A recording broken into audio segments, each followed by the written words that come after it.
What's up, y'all? Today I want to do a video about Fruity Granulizer and how you can use that to make really interesting textures and pads. The final result of the most complicated thing that we're going to do is going to sound like this.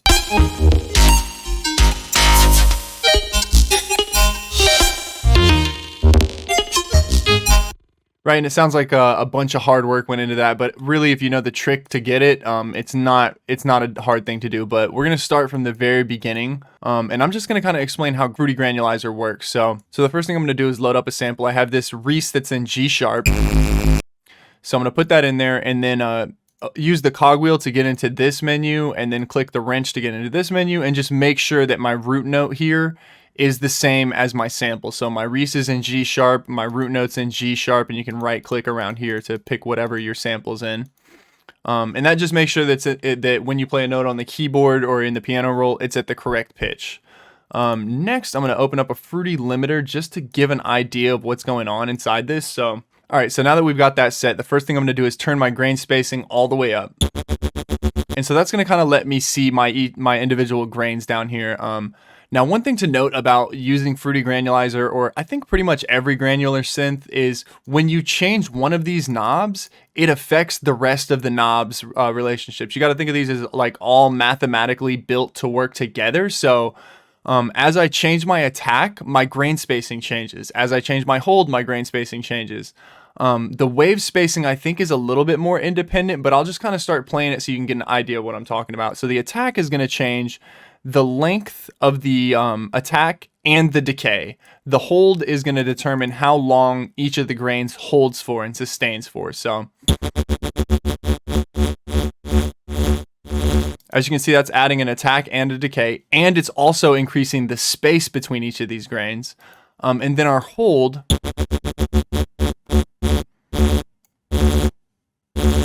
gives a longer sustain to the tops of each of those. So those two kind of work together to shape the amp envelope of each grain, right? These two do that. Now, quickly to note, you can also use the envelope back here, but this envelope affects all the grains together. So like if you've set this to be an attack and decay, it doesn't mean you have another attack and decay on each of your grains. It just means that now when you play it, there's like a separate envelope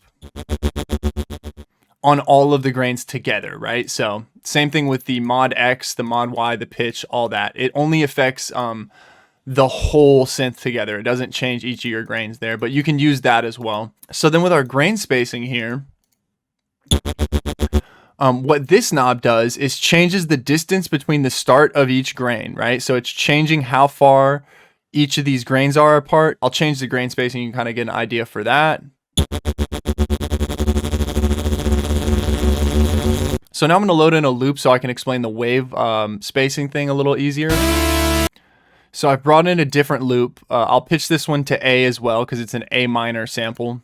And so I'll increase these a little bit and then give a little bit of more wave spacing. Right, so you can kind of see the individual grains here. Now, if you pay attention to the little yellow thing that comes in down here,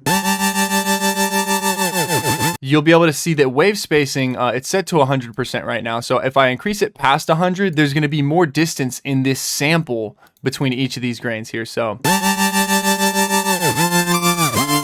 as you can see, it turns up the speed when you go up. And then if I turn it down, it will turn the speed down to where there's almost no movement there. So if I go past the 50% point here, it'll actually go backwards. Right, so that's how the grain section works. Then if we go into the effects section here, these are a little bit more simple to explain. So the pan knob takes each grain and pans it either left or right. So I think it's the even grains are panned left and then the odd grains are panned right.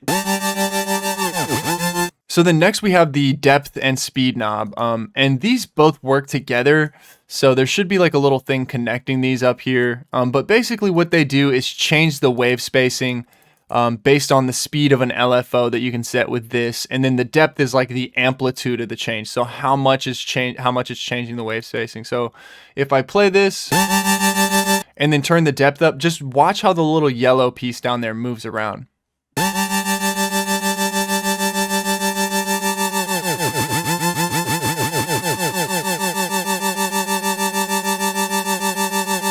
right? So it's adding a little bit of change to how our wave spacing works up there. So then the last knob we have here is the randomness knob, and this one is a little bit tricky, just because the playhead down here, the grain that's being played is not actually correct. I don't know why they haven't like changed this to be accurate.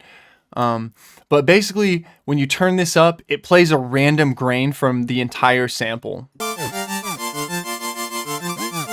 Right? It's not just playing that first grain. If I go in here and show, that's the little section, as you can see, that up to down part right there.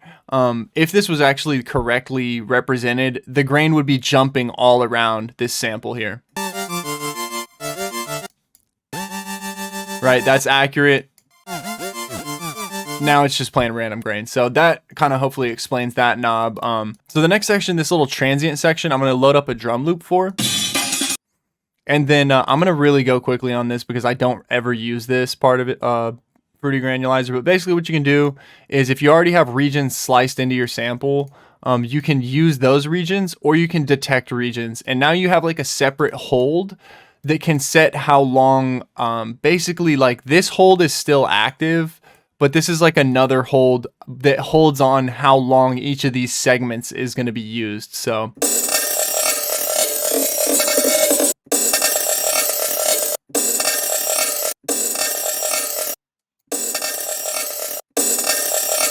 and in the manual, it says this is useful for drum loops. I don't really get that much usefulness out of this section.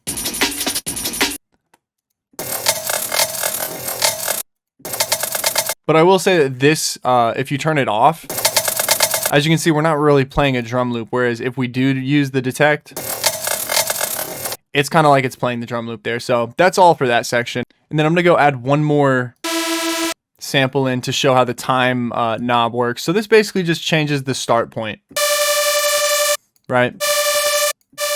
Where do I want it to start in the sample? And then I can turn this loop knob on so that it'll loop through the sample and won't just end when I get to the end here, right? And then lastly, the hold is really cool. What hold does is just holds it on whatever grain you click hold on. So it doesn't sound that useful there, but if we have a loop and you add that in there,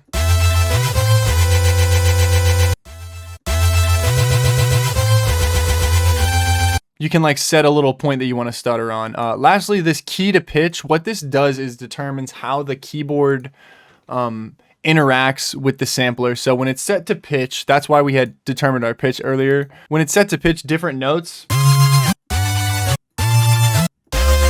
play different pitches. Then when you change it to percent, so when it's set to percent, I can kind of go in here and each note that I play is going to play a different percentage of the sample. So it's like 0% would be this C. And it's almost like an auto chopper now. And different notes play the different percentage places. Then the step is just a different formula for like how the distance between the samples are. So again, that's playing the first one, and then this is way up on the keyboard. That's like 3 octaves up, but it's only going that many steps to the right. And then transient, same thing, except now it's picking the different transients.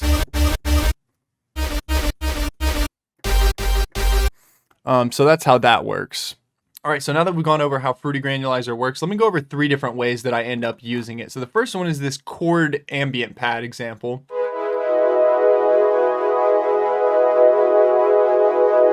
Just kind of like a nice little bubbly, almost fluttery pad. And so I'll turn all the effects off for this. It's not that many, it's just a couple. And then I'll kind of get into what's going on in the patch here. So this is the patch with the chord with no effects on it. And then this is my sample that I'm using. So what I've done here, if you just isolate one of these notes, you can kind of hear that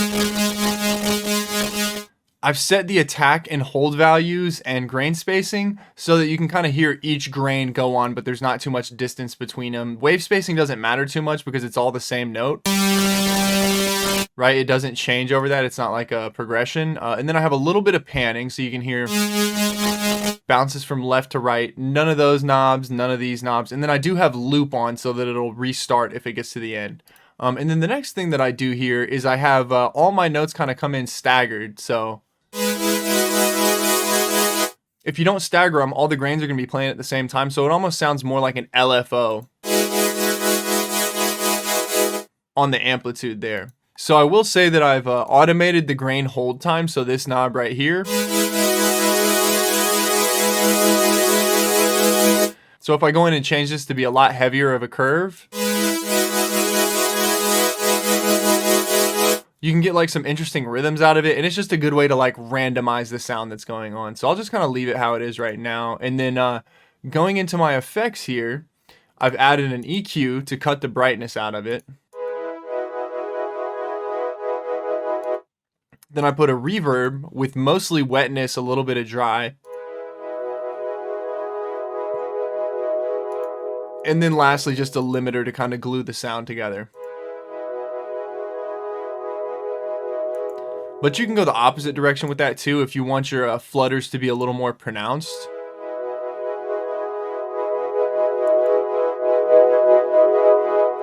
Right, so you don't have to always glue it down. Sometimes you can go upwards. And then one of the best things about using Fruity Granulizer is you can go in and change the sound super quickly.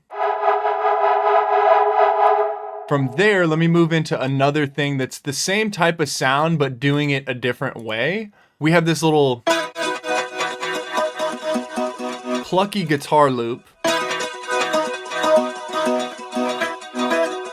that's just kind of like a nice little rolling, again, almost ambient thing. All I've done here is picked out a little guitar loop. That's what the original sample sounds like. Put it in here. As you can see, it's almost identical settings to the other patch that I just showed. So I do have a little light automation to the grain spacing, and then I also have a pretty heavy move to the grain hold time, and that's just to kind of illustrate how really different rates in any of the knobs are going to change the patch significantly. So with the longer hold time, you get like little phrases, whereas you kind of get more of a randomization with the shorter hold time. So now let's go into the effects. One of the things that I love doing with these kind of pads is just going in and getting any multi-effects racks. So like multi-pass, snap heap, something where you can put a bunch of random effects onto something, and just getting a patch out of here. So I'm just using one of the reverb patches called Get Away With Me. And it adds like a nice like random set of effects to it. Then I have an OTT, then an EQ, brightening and cutting the mids out, and then a compressor that's really just pulling a little bit off of those peaks, and then lastly a flanger to give it like a warbly lo-fi feel. So I think you get the idea there. It's just another way to get really easy chord pads. You don't need to know anything about music theory. You're just putting in a loop set of notes and then doing some effects to them so that it kind of washes out into a pad. Okay, so then for my last little thing here, I just released a sample pack that's like a bunch of pads and granular textures and stuff. And this is how I did a lot of the samples that are in the granular section of this. I mean, it's a mix of all these, but these are the ones that I think turned out the coolest. So with all my effects on, it sounds like this. Like a really cool, interesting little piece. And barely any work went into this. So the first thing I'll say is, with granular synthesis, a really cool thing to do is if you're working on a track but you get stuck, you can render out parts that you've already made, whether it's like a soloed instrument or like a mix of instruments or whatever you might use. And so I did that here. I took a Dariacore track that I'm working on,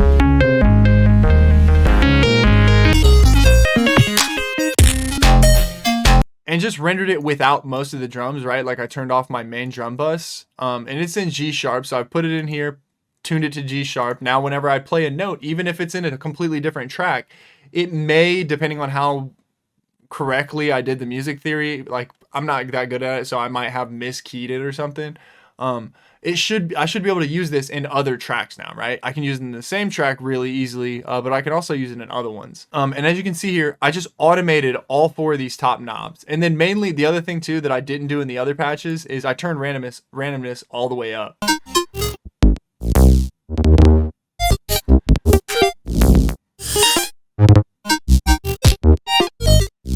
And so as you can see there, with randomness on, it plays random phrases. And then when I turn it down, it plays mainly this beginning, or only that beginning section.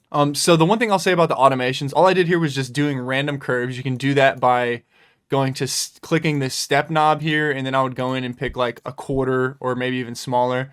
And then you just draw random automations, you know? It doesn't have to be... as you can see, when it kind of floors out the attack time, it does get quite short. And that's the one thing I will say is keep them kind of towards the middle, specifically with the grain spacing. So if you have grain spacing that gets really low, you don't get clear phrases. You get more of like a melodic soup. And if you do a lot of EQing to that, you can get good stuff out of it. But with pretty open EQs, I tend to like clearer phrases that come from keeping a high grain spacing, as you can see there. So then I just randomly did these curves, and then we'll go into the effects here.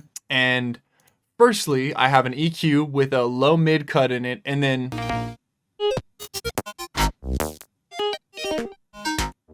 a bandpass filter that I just randomly automated again. And then next, I put it through an OTT. So that's kind of just to sharpen each of those little phrases and turn them into their own strong little piece. Then nextly, I use my multi-effects trick, but this time I just made a random little serum rack.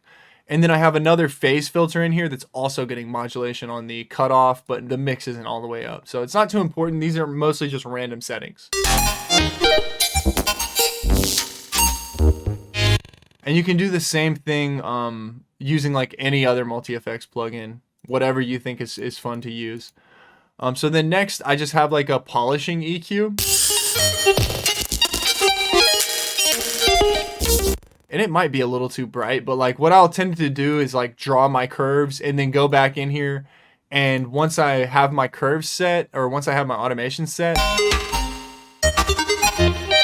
go in here and just set EQs that accentuate what you have. It'd probably even be better, since randomness is making random selections, to render it to audio with a random and then do this step. So you're kind of like polishing exactly what your audio is. You're not polishing a random, grain that's being made. So then next I have an OTT. Again, making it nice and loud. And then let's see what we have lastly here. So this is a good step to do if you have this panning knob turned on.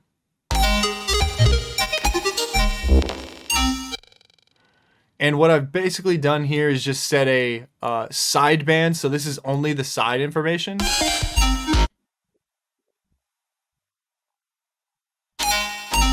So instead of going in here and high cutting the side on the bottom,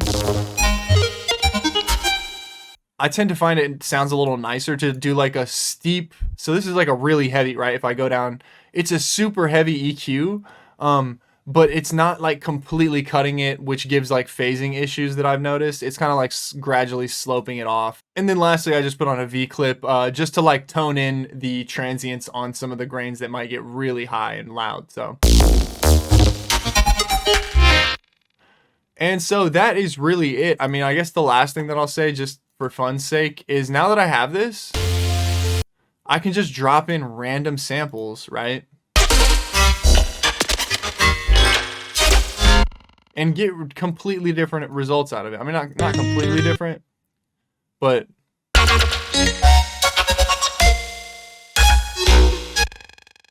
yeah. And so that's gonna do it for this one, y'all. I will say these are definitely not the only ways to use Fruity Granulizer.